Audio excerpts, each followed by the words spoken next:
নমস্কার বন্ধুরা, আজকে তৈরি করব সুজি দিয়ে দারুণ একটা হেলদি ব্রেকফাস্ট। তার জন্য আমি প্রথমে কড়াইতে জল দিয়ে দিলাম চিলি ফ্লেক্স, দিয়ে দেবো 200 গ্রাম সুজি।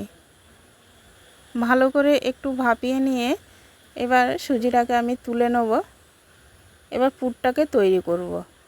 দিয়ে দিলাম কড়াইতে সাদা তেল, দিয়ে দিলাম পেঁয়াজ কুচোনো, কাঁচা লঙ্কা কুচোনো, গ্রেট করে রাখা গাজর আর আলু দিয়ে দেবো।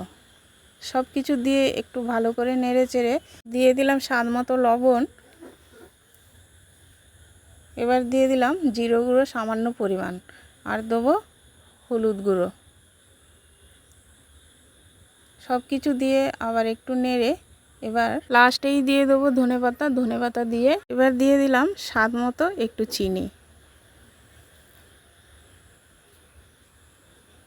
এবার সুজির মিশ্রণটাকে আর একটু হাত দিয়ে ময়দার মতন মেখে নিলাম। এবার এরকম শেপ দিয়ে আমি পুরটাকে দিয়ে দেবো। পুরটা দিয়ে মুখটাকে আটকিয়ে দেবো। এরকম মুখটাকে আটকিয়ে দিয়ে একটু চ্যাপটা করে নেব। আবার একটা তৈরি করে দেখাচ্ছি বন্ধুরা। সেম একই রকমে তৈরি করে নিলাম। সবগুলো তৈরি করা হয়ে গেছে। এবার আমি একটু গরম জলে ভাপিয়ে নেব। 5 মিনিটের মতন ভাপিয়ে নেব। হয়ে গেছে, এবার নামিয়ে নেব।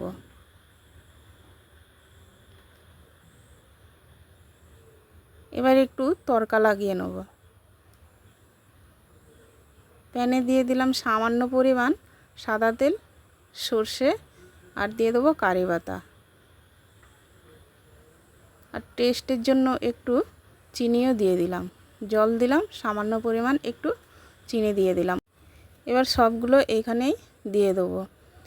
এরকম একটু হালকা লাল লাল করে ভেজে তুলে নিলেই রেডি সুজির হেলদি ব্রেকফাস্ট। ফেসবুকে দেখে থাকলে ফলো করবে এবং ইউটিউবে দেখে থাকলে চ্যানেলটাকে সাবস্ক্রাইব